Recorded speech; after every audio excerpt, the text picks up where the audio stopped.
Hello students, कैसे हैं आप सभी। आई होप आप सभी अच्छे होंगे। और आज हम अपनी पहली अकाउंटिंग की क्लास स्टार्ट करते हैं, क्योंकि अकाउंटिंग भी हमारे सिलेबस में मेन टॉपिक का पार्ट है। आज हम पढ़ेंगे, हमारे सिलेबस में दिया हुआ है फाइनेंशियल अकाउंटिंग। तो पहले थोड़ा अकाउंटिंग के बारे में जानेंगे, उसके बाद फाइनेंशियल अकाउंटिंग के बारे में जानते हैं। बेटा हम स्टार्ट करते हैं अकाउंटिंग से। What is accounting? अकाउंटिंग क्या है? Accounting is the art of recording, classifying and summarizing in a significant manner and in terms of money। देखो, अकाउंटिंग हमारे लिए 10th क्लास के बाद से एक नया शब्द शुरू होता है, जो हम 11th या 12th में पढ़ते हैं एज अ कॉमर्स स्टूडेंट्स। उससे हम फेमिलियर हो जाते हैं। तो जो कॉमर्स की जॉब के लिए प्रिपेयर कर रहा है, कॉमर्स की पोस्ट के लिए प्रिपेयर कर रहा है, वो ऑलरेडी इन सब टर्म्स से फेमिलियर है। उसको पता है अकाउंटिंग क्या होता है, इकोनॉमिक इवेंट्स क्या होते हैं, इकोनॉमिक एक्टिविटीज क्या होती हैं, इंटरेस्टेड यूजर्स क्या होते हैं। लेकिन फिर भी मैं आपको इन सभी का एक ओवरव्यू दे देती हूँ, जिससे कि आपको चीजें रिकॉल हो जाए। और फिर हम आगे हमारे सिलेबस में जो दिया है वो फाइनेंशियल अकाउंटिंग दिया है, उसको आगे कवर अप करेंगे।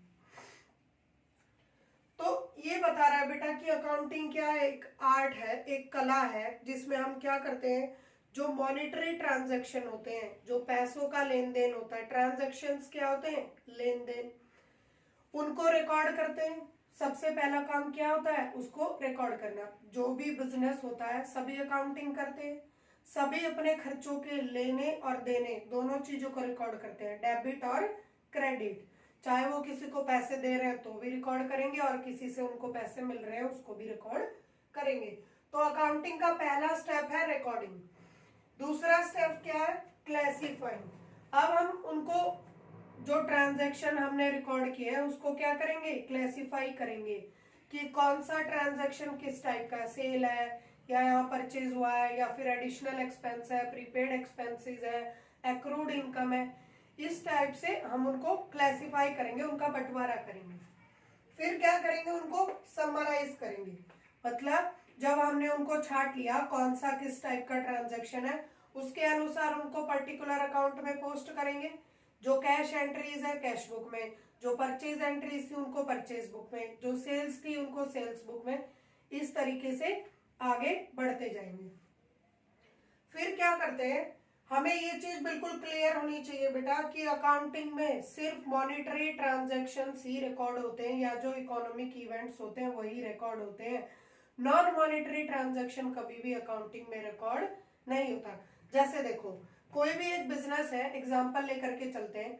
अगर वो सेल कर रहा है तो रिकॉर्ड करेंगे, परचेज कर रहा है तो रिकॉर्ड करेंगे, एम्प्लॉयर्स को सैलरी पे कर रहा है तो भी हम रिकॉर्ड करेंगे, और अगर वो अपने ऊपर, अपने बिजनेस पर कोई कैपिटल इन्वेस्ट कर रहा है उसको रिकॉर्ड करेंगे, शेयर इशू कर रहा है उसको रिकॉर्ड करेंगे। लेकिन अगर किसी बिजनेस वाले ने, जिसकी खुद की कंपनी है, उसने कोई सोसाइटी के प्रति उसकी कोई सोशल रेस्पॉन्सिबिलिटीज थी, उनको फुलफिल किया, वो हम रिकॉर्ड नहीं करेंगे। रास्ते में उसने जाते हुए किसी गरीब की मदद की, वो भी हम रिकॉर्ड नहीं करेंगे। जो वेलफेयर एक्टिविटीज है उनको हम रिकॉर्ड नहीं करते। सिर्फ किसको रिकॉर्ड करते हैं, monetary transactions and events which are in part at least of a financial character. जो ट्रांजैक्शन है वो कैसे होने चाहिए, फाइनेंशियल कैरेक्टर के होने चाहिए, उन्हीं को रिकॉर्ड करेंगे। उसके बाद रिकॉर्ड कर लिया, क्लासिफाई हो गया, समराइज हो गया। फिर क्या होता है बेटा, उसका एनालिसिस होता है कि पिछले साल के डाटा से इस साल के डाटा में क्या अंतर है, लॉस हो रहा है, प्रॉफिट हो रहा है, हाँ बिजनेस को कहां पर लॉस हुआ है, कहां पर प्रॉफिट ज्यादा हुआ है। एनालिसिस के बाद क्या करेंगे, जो रिजल्ट आएगा, जो पूरे साल के अकाउंटिंग का जो रिजल्ट आएगा उसको इंटरप्रेट करेंगे। मतलब जिन जिन को उसकी जरूरत है उस रिजल्ट की, उन सभी को वो बताया जाएगा, फाइनेंशियल रिपोर्ट्स को डिस्क्लोज किया जाएगा। जैसे कि कई सारे इंटरेस्टेड यूजर होते हैं जो अकाउंटिंग रिजल्ट्स पर या अकाउंटिंग की फाइनेंशियल रिपोर्ट्स पर डिपेंड होते हैं। आगे पढ़ेंगे कौन कौन से होते हैं इंटरेस्टेड यूजर्स। अब मैंने आपको ये डेफिनेशन में पढ़ा दिया, ये डेफिनेशन AICPA के द्वारा 1941 में दी गई थी। AICPA 1941 क्या है? American institute of certified public accountants. कई बार एग्जाम में इसकी फुल फॉर्म भी पूछ लेता है। AICPA की फुल फॉर्म बताइए। American institute of certified public accountants. और ये डेफिनेशन इन्होंने 1941 में दी थी। डेफिनेशन के अकॉर्डिंग ही अकाउंटिंग के स्टेप्स हैं। सबसे पहले क्या किया जाएगा? रिकॉर्ड। फिर क्या करेंगे? क्लासिफाई। उसके बाद समराइज और फिर एनालिसिस, फिर इंटरप्रेट करेंगे रिजल्ट्स को, और सबसे लास्ट में जो हमारी एनुअल रिपोर्ट होगी या जो फाइनेंशियल रिपोर्ट होगी उसको सभी तक कम्युनिकेट करेंगे। और एक चीज बेटा, हिस्ट्री ऑफ अकाउंटिंग भी हमारे एग्जाम पर्पस के लिए मैटर करती है। अकाउंटिंग का इंट्रोडक्शन हुआ था 12 to 15 सेंचुरी के बीच में इंडिया में, और इंडिया में इसको इंट्रोड्यूस करने वाला था कौटिल्य नाम का एक मिनिस्टर था जो चंद्रगुप्त के दरबार में काम करता था। सबसे पहले रिकॉर्डिंग का या डेबिट क्रेडिट का उसी ने इंडिया में स्टार्ट किया था। कौटिल्य किसके दरबार में था? चंद्रगुप्त के दरबार में। लेकिन वर्ल्ड में अकाउंटिंग कब आई? Seeds of accounting were first sown in Babylonia Egypt. सबसे पहले कौन सी जगह पर आई? बेबीलोनिया इजिप्ट में।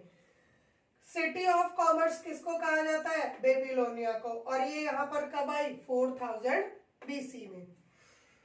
अब हम आगे देखते हैं ब्रांचेस ऑफ अकाउंटिंग। अकाउंटिंग की शाखाएं कौन कौन सी है? वैसे तो अकाउंटिंग की कई सारी ब्रांचेस हैं, लेकिन उसमें से सबसे मेन है financial accounting, cost accounting, management accounting. फिर एक इनकम टैक्स अकाउंटिंग है, कॉर्पोरेट अकाउंटिंग है, कई सारी अकाउंटिंग है, लेकिन ये तीनों सबसे मेन है। और इसमें से जो हमारे एग्जाम में दिया गया है, जो सिलेबस में दिया है, वो दिया है फाइनेंशियल अकाउंटिंग। तो इसको हम बिल्कुल ब्रीफली पढ़ेंगे। बाकी सबका हमने एक ओवरव्यू ले लिया जिससे आपको चीजें समझने में आसानी होगी। अब हम आगे क्या देखेंगे? Objectives of accounting. हम अकाउंटिंग करते क्यों हैं? क्या रीजन है अकाउंटिंग करने के? सबसे पहला ऑब्जेक्टिव है सिस्टमैटिक रिकॉर्डिंग ऑफ ट्रांजैक्शन। सभी ट्रांजैक्शंस को एक सिस्टम में रिकॉर्ड करते हैं, एक क्रोनोलॉजिकल ऑर्डर में रिकॉर्ड करते हैं। Second thing is ascertainment of result of above recorded transaction. जो ट्रांजैक्शन हमने रिकॉर्ड कर लिए उनका रिजल्ट लाना दूसरा अकाउंटिंग का ऑब्जेक्ट है। Ascertainment of the financial position of the business. जब आप ट्रांजैक्शन को रिकॉर्ड करोगे, रिपोर्ट्स बना लोगे, उसके बाद आपकी ड्यूटी क्या बनती है? उन फाइनेंशियल रिपोर्ट्स को बिजनेस की जो पोजीशन रही, लॉस में रहा, प्रॉफिट में रहा, या फिर इसकी अर्निंग बहुत कम है, इन्वेस्टमेंट ज्यादा किया है इस बार, वो सारी चीजें लोगों तक कम्युनिकेट करेंगे, उनको बताएंगे। इंटरेस्टेड यूजर में कौन कौन आते हैं? इन्वेस्टर, क्रेडिटर्स, शेयर होल्डर्स और debenture holder, preference share holder, ये सभी, और पब्लिक, मैनेजमेंट, सभी किस में आते हैं? Interested users. दो तरह के इंटरेस्टेड यूजर्स होते हैं, इंटरनल और एक्सटर्नल। इंटरनल कौन से? जो उस बिजनेस एंटिटी के अंदर काम कर रहे हैं, और एक्सटर्नल कौन से? जो बाहरी हैं। आगे देखो ऑब्जेक्टिव ऑफ अकाउंटिंग फोर्थ वाला क्या है?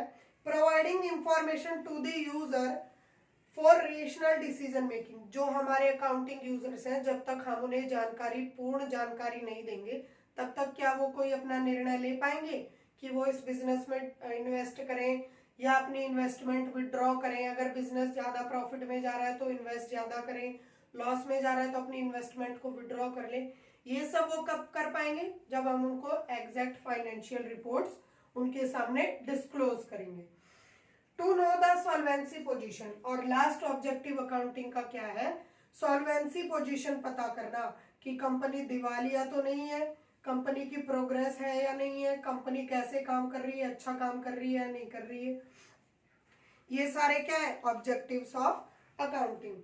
अब आगे देखते हैं हम फंक्शंस ऑफ अकाउंटिंग। फंक्शंस क्या थे? रिकॉर्ड करेगी, मेजर करेगी, उसके बाद forecasting, decision making, comparison of evaluation, जो हमने इवैल्यूएट किया उसको कंपेयर करेंगे, कंट्रोल, और government regulation and taxation system. ये सारे क्या है? फंक्शन ऑफ अकाउंटिंग है। अगर कोई नोट करना चाहता है तो वो नोट कर सकता है, लेकिन ये चीजें ब्रीफ पढ़ाने से कोई बेनिफिट नहीं होगा बेटा, क्योंकि हमें तो इस टॉपिक को कवर करना है, फाइनेंशियल अकाउंटिंग को। मेजरमेंट होगा, first function of accounting, second forecasting, third decision making, fourth comparison and evaluation, fifth control and six government regulation and taxation. और आगे देखते हैं अब हम, ये तो हो गई अकाउंटिंग की बात, उसके स्टेप्स हो गए, ब्रांचेस हो गई, सिटी ऑफ कॉमर्स हो गई, और अकाउंटिंग के फंक्शंस मैंने आपको बता दिए। अगर कोई चाहता है तो स्क्रीनशॉट ले सकता है बेटा, नोट करना चाहते हो तो।